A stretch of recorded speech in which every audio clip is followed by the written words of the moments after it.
This whale's story is the ocean's story, and it is one we all share.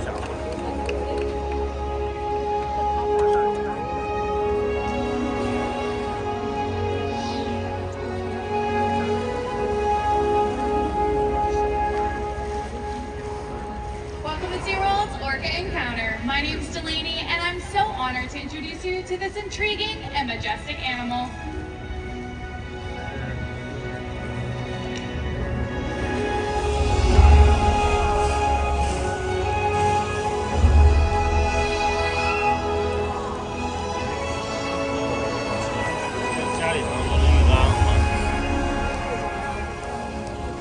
There's nothing like seeing a killer whale up close and learning about them and their natural behaviors. We hope this Orca encounter will help all of you gain a greater understanding of these magnificent creatures and all that they represent.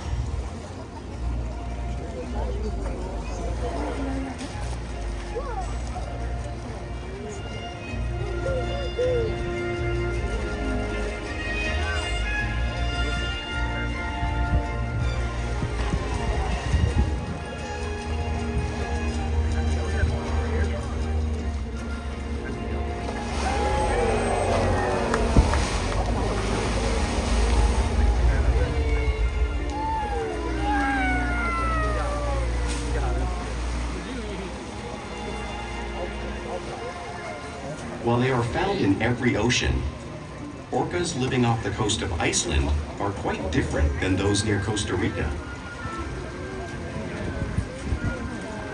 In fact, there are at least 10 types or ecotypes of killer whales. An ecotype describes the differences between killer whales' size, physical form, prey, social structure, and habitat. As you can see, the differences are subtle, but noticeable when compared side by side. Orcas are adapted perfectly to their environments. And even the whale's black and white coloration has a purpose. It camouflages the outline of their bodies in the water, making it easier for them to surprise and catch their prey.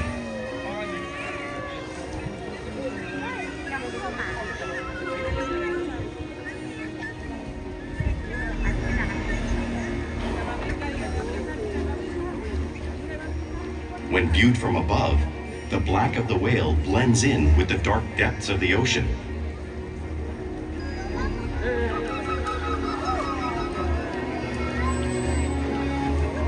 When viewed from below, the orca's white bellies match the brighter surface of the water, blending with the light above, giving them the perfect camouflage.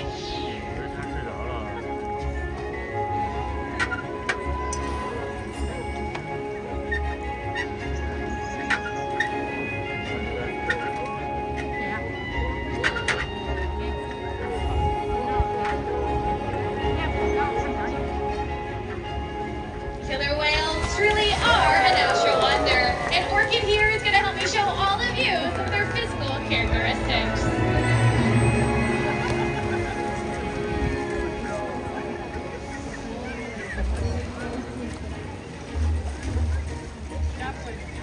Their blowhole is perfectly designed to allow them to get a quick breath of air at the surface of the water.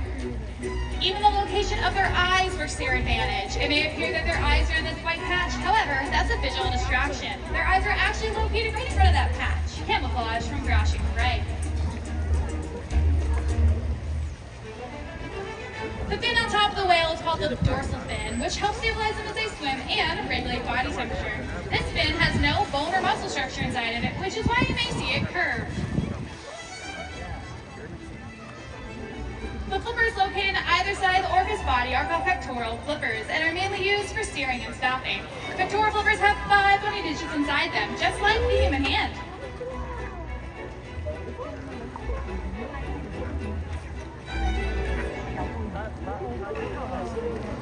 The lobes found at the end of the orca's tail are called flukes. The tail fluke is a killer whale's engine, propelling them close to 30 miles per hour. That's as fast as some of our speedboats.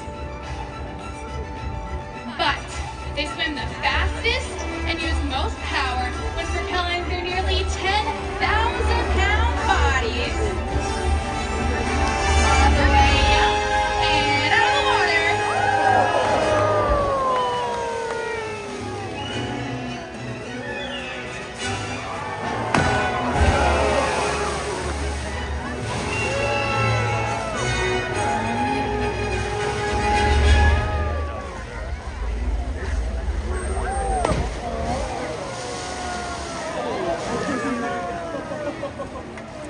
Killer whales are highly social animals with a well-defined social structure. An orca pod is always led by a female. Though just half the size of her male counterpart, she is in charge. It's all about attitude, not size. Because they live and work as a group, orcas need to communicate with sounds and body language. Orcas use clicks for echolocation or navigation.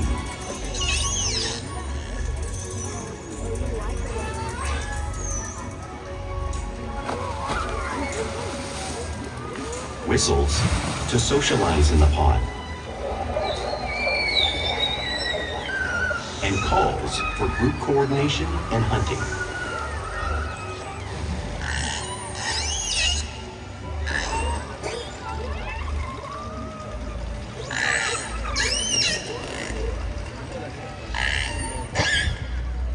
Vocal development studies here at Seaworld show that early on, calves learn vocalization from their mothers. But as they grow, they learn from others close to them as well. This is a bottlenose dolphin call that Shuka learned and even taught other killer whales here at Seaworld. In fact, orcas are the largest members of the dolphin family.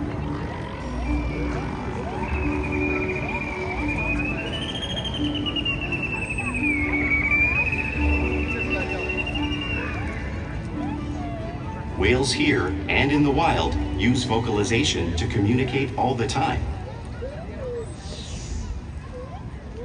Like all animals, killer whales use body language as part of their communication. They use pectoral slaps to show dominance or to get noticed. For example, a mother may use a pec slap to get her calf's attention.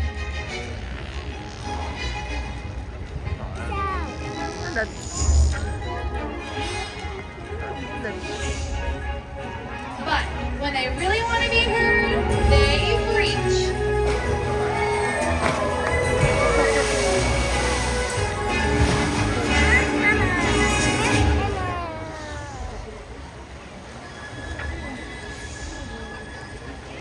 Spy hopping is how killer whales coordinate and get a better view of their surroundings while hunting.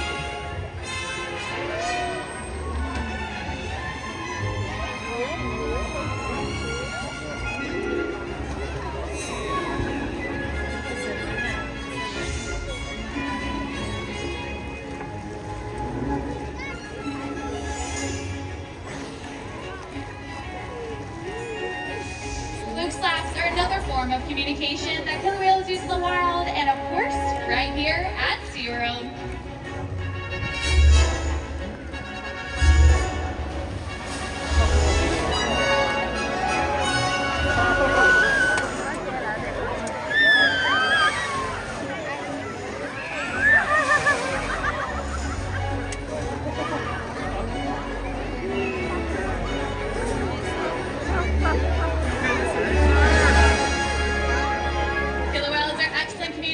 So it's no wonder they're at the top of the ocean's food chain.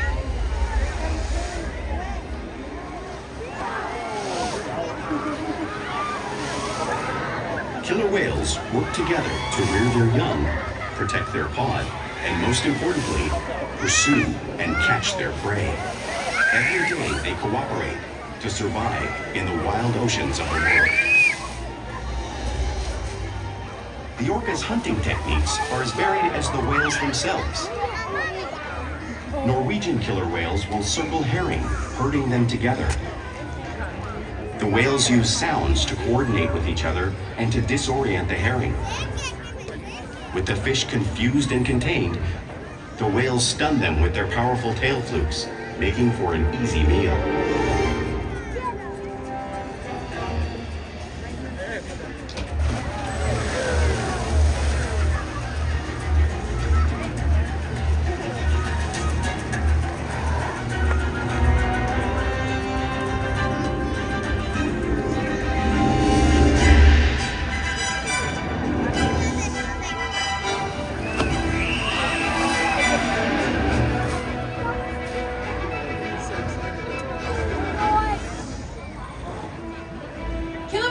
Southern Hemisphere will capture sea lions by pulling them right off the beach. Watch as Orca demonstrates similar behavior and movement right here in front of all of you.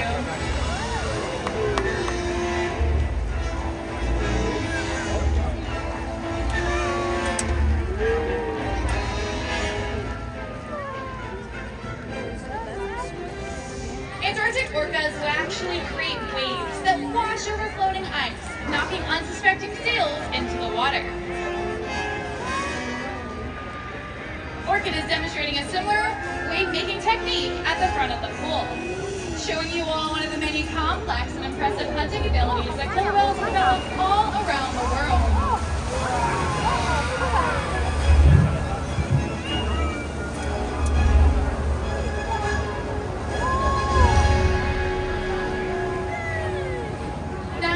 Waves crashing in front of all of you, but you can't really imagine the amount of water displaced until you experience it firsthand.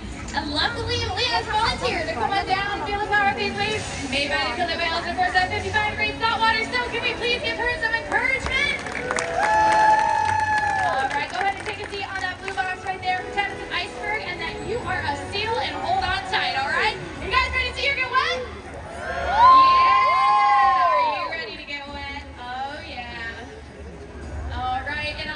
Like Orchid is making her way over.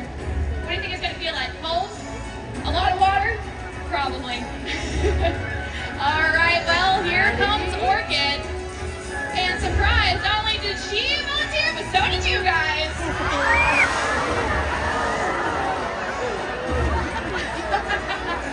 You did amazing. Good job. How'd that feel? Cool. Give her another big old round of applause. And of course, for our unsuspecting participants as well. Thank you all for your participation and bravery. Killer whales are found all around the world, so it's no wonder they eat all types of prey, including other whales. The blue whale on the screen here is the largest animal on Earth. It is 5 times longer and 50 times heavier than a killer whale. So how does an orchid size eat a whale that size in the wild? Well, it's all possible because killer whales are the ultimate team players.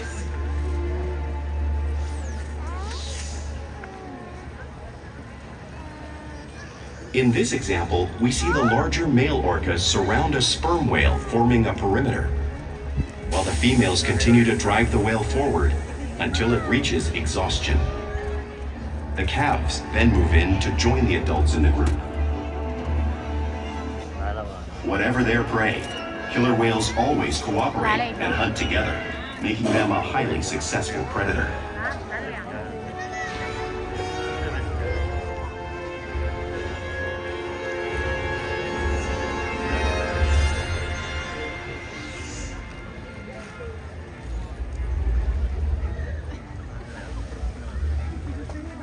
Play is an important part of everyday life for killer whales.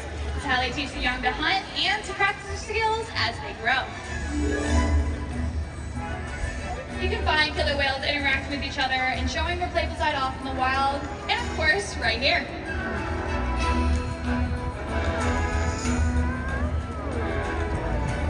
Porpoising is when an orca swims fast at the surface, breaking out of the water just briefly.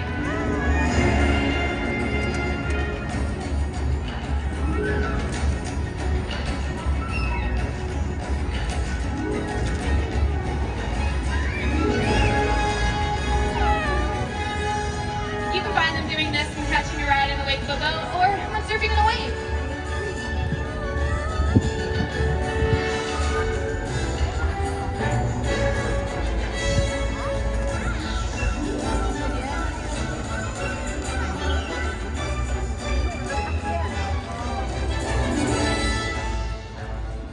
Killer whales like to be touched and will rub their bellies on rocks whenever they can.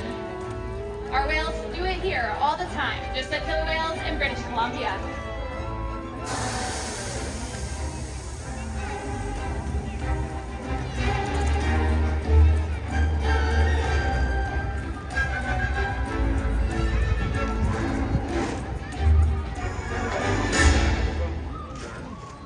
You can find killer whales imitating each other all the time. They're constantly mimicking and, of course, learning from one another.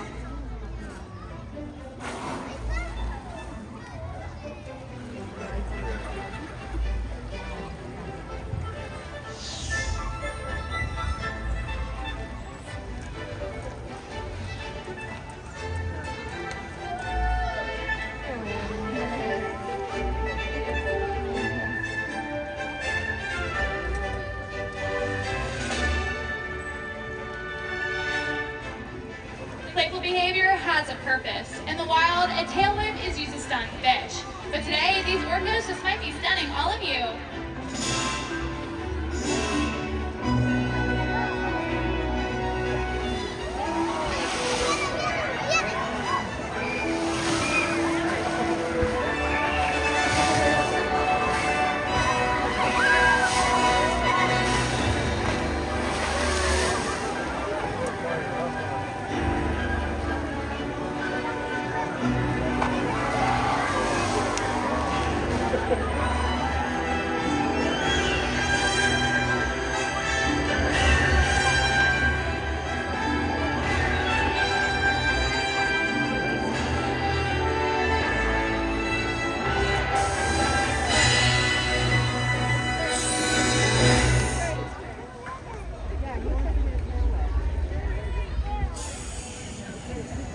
Interact with our whales all day, every day, which allows us to share trusted relationships and provide optimal health care, research, and quality of life.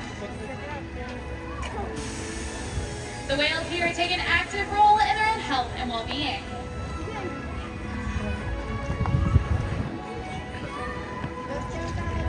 They will roll over and offer their tail flukes, which allows us to obtain a blood sample from the veins running through them. Therefore, we can monitor their overall health.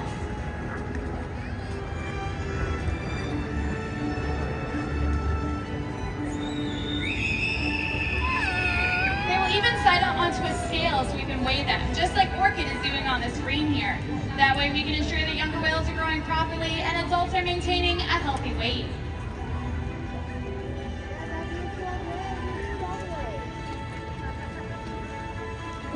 And we can even take a breath sample from their blowhole. All of this is possible because of the trusted relationships that we have built together, day after day, right here at Seaworld.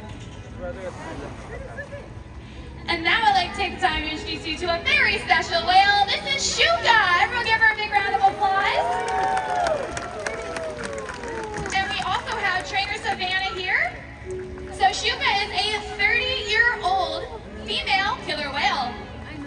She is extremely smart, playful, energetic, and has a very wide range of vocalizations that she knows.